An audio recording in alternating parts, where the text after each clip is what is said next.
mungkin sebelumnya dari bapaknya bisa perkenalan terlebih dahulu di sini sebagai apa juga gitu. Oke, matur nuwun.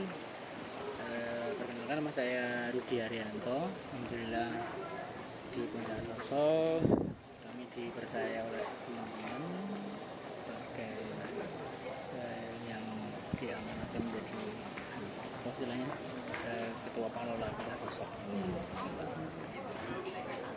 Lalu untuk Puncak Sosok ini dikelola oleh warga sekitar sini atau pribadi ya? Untuk Puncak Sosok ini salah satu subunit BUMDes di Kelurahan Bauran.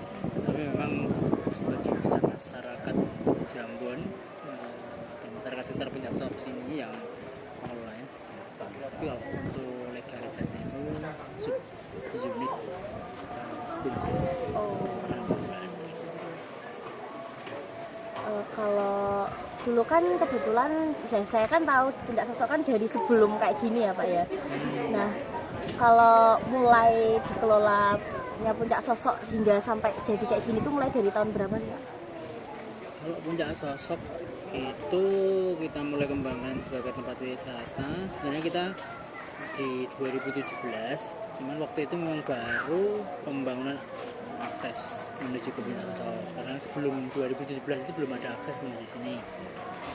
2017 kita bekerja bakti, kita bangun jalan sama warga, terus di 2017 akhir kita ada pengecoran jalan sampai ke Puncak Sosok. Baru setelah itu di 2018 awal kita mulai pembangunan secara bertahap untuk fasilitas dan semuanya yang ada di Puncak Sosok. 2018 pelan-pelan kita memang sebelumnya di 2016 kita sudah mulai jalan dulu di Puncak Gebang. Di Puncak Gebang dulu di 2 tahun 2016-17 baru setelah itu kita pengembangannya di Puncak Sosok. Sampai sekarang berarti masih nggak? Masih. Lalu kalau untuk pengelolaan sendiri tuh kira-kira ada kayak bantuan dari lembaga lain nggak sih? Ada. Jadi untuk pengelolaan Puncak Sosok ini dari awal sudah disupport dari beberapa instansi, dari komunitas dan sebagainya. Terus untuk instansi itu ya terutama dari pemerintah kelurahan Bauran tentu, Kecamatan Blaret, Kabupaten Bantul dan juga Provinsi DIY sama pusat juga. Jadi semuanya terlibat. Terus mulai dari pembangunan jalan juga, di awal pembangunan jalan itu juga ada yang namanya dana BKK. BKK itu kalau di tempat lain mungkin dana aspirasi dari anggota dewan kayak gitu. Terus ada dana desa, terus ada dari bantuan Dinas Pariwisata Bantul maupun Provinsi DIY. Terus ada juga yang dari Kementerian PUPR juga ada pembangunan jalan dan sebagainya. Jadi banyak sekali. Sama juga ada beberapa BUMN dan juga perusahaan swasta yang bekerjasama dengan Puncak Sosok. BUMN ada salah satunya yaitu BRI, BNI, sama KAI. Terus kalau yang swasta kemarin ada Plasmel, terus sempat ada Country sama yang di loket itu Alkalin. Kalau itu bentuknya investasi atau? Enggak, itu bentuknya CSR. Lalu kalau untuk masyarakat sendiri kira-kira dilibatkan nggak sih Pak untuk pengambilan keputusan terkait dengan perkembangan dari wisata Puncak Sosok sendiri? Iya.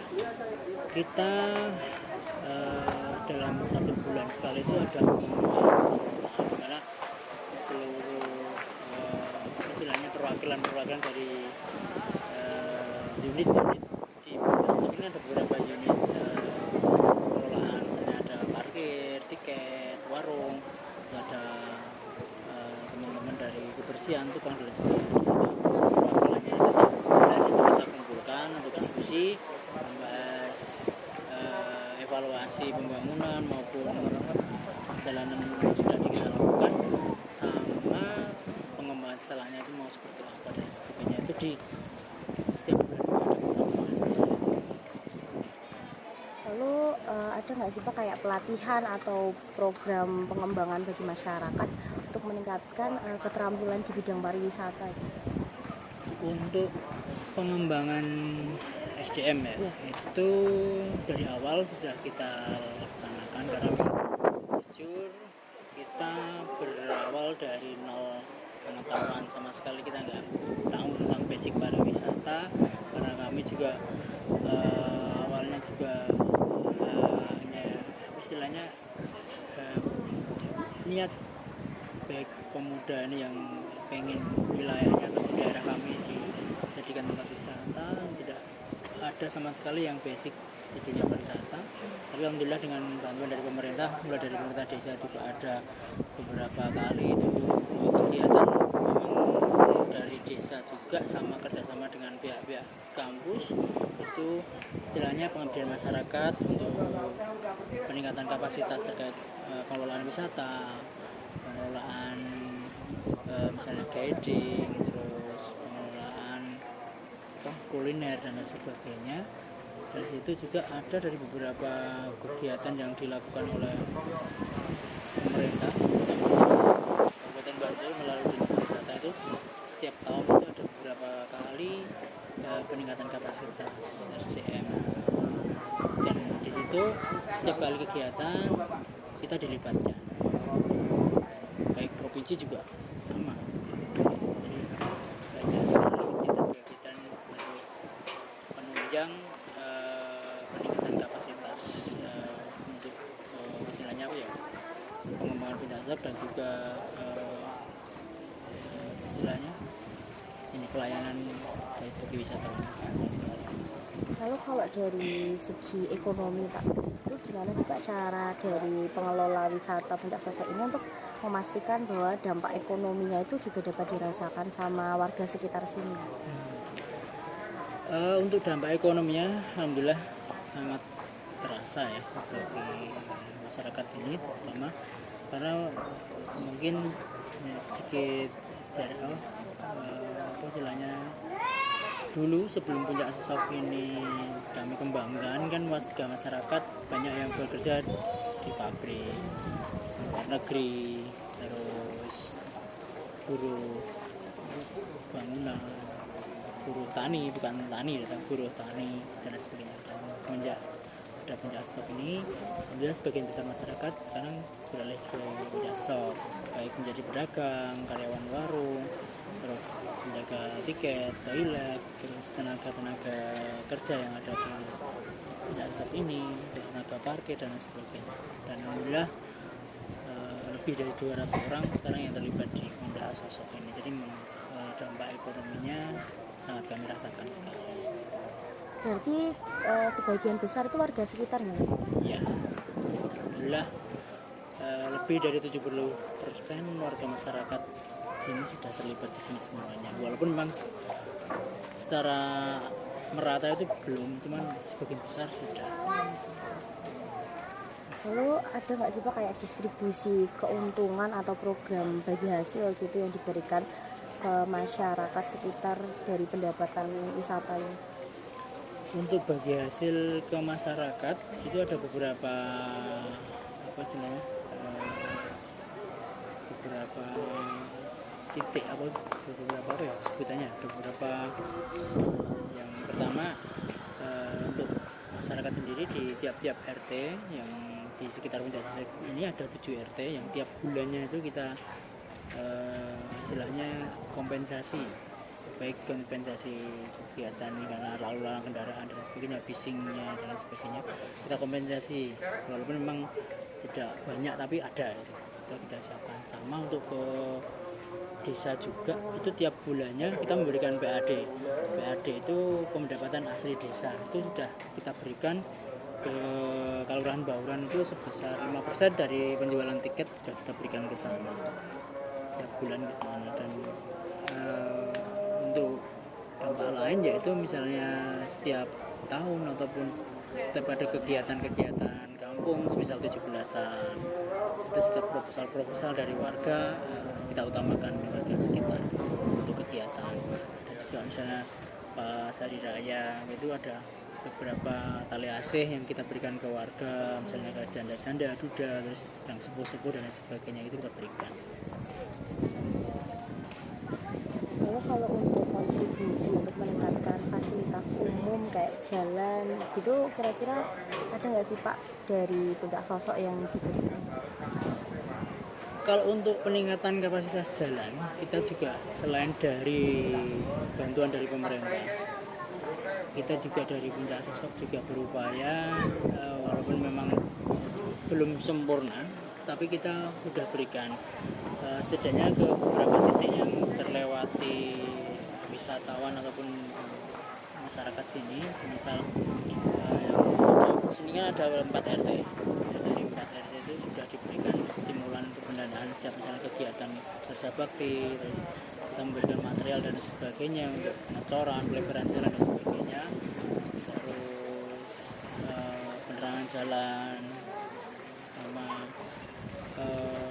setiap ada kegiatan dari misalnya pengecoran jalan dari pemerintah, itu setidaknya dari Puncak Sosok juga memberikan stimulan juga pendanaan. Jadi tidak hanya bermodal atau mengandalkan dari pemerintah juga, Puncak Sosok juga ikut andil dalam pembangunan jalan. Kira-kira ada nggak sih Pak kayak rencana jangka panjang gitu dari masyarakat ataupun dari pengelola untuk perkembangan dari Puncak Sosok di masa yang akan datang? Kita punya plan master ataupun rencana jangka pendek, menengah dan juga panjang itu ada, dan semua itu hasil dari musyawarah dari teman-teman, terus dan juga alhamdulillah step by step, karena kita juga bermodal ini apa pengelolaan ini aja, terus kita juga ada dari pemerintah juga. Kita membuat proposal, pengajuan misal untuk pelebaran jalan dan sebagainya, terus pengerasan jalan dan sebagainya, terus untuk kegiatan-kegiatan yang sifatnya jangka panjang, alhamdulillah kita sudah membuat istilahnya rencana jangka panjang yang nantinya kita akan menghubungkan 2 tempat yang ada di Puncak Sosok ini dan juga yang ada di bawah, itu namanya Wali Kukun, yang sudah kita mulai sudah ada jalur ataupun jalan menuju ke sana baru, itu sejauh 1,5 kilo. Alhamdulillah sudah di 2 bulan kemarin sudah ada pengerasan jalan kurang lebih 30%, dan di tahun depan sudah disanggupi oleh pemerintah Kabupaten Bantul untuk segera finish jalan tersebut, dan dengan harapan nanti yang di bawah itu akan segera tumbuh ataupun segera kita realisasikan, yang dimana di bawah itu fokusnya nanti untuk parkir bus-bus besar dan lain sebagainya. Jadi kalau untuk sekarang kan untuk kunjungan yang rombongan dari luar kota menggunakan bus kan belum bisa kita fasilitasi karena memang belum ada tempatnya atau belum ada parkirnya, dan ke depan itu akan kita wujudkan. Kalau harapan dari Bapak sendiri untuk mungkin perkembangan ekonomi dan juga perkembangan dari wisata Puncak Sosok sendiri bagaimana Pak? Kalau harapannya mudah-mudahan ini terus berjalan ya, dan berkembang, dan yang endingnya yaitu untuk menambah kesejahteraan warga, dan warga yang belum juga nantinya bisa ikut andil dan bisa mendapatkan manfaat dari apa yang kami lakukan selama ini. Besarnya itu. Ya mungkin itu dulu Pak wawancara yang mungkin hal-hal yang mau saya tanyakan. Kurang lebihnya mohon maaf Pak udah mengganggu juga waktunya. Mungkin itu dulu Pak, kalau bapaknya mau melanjutkan kegiatan silakan.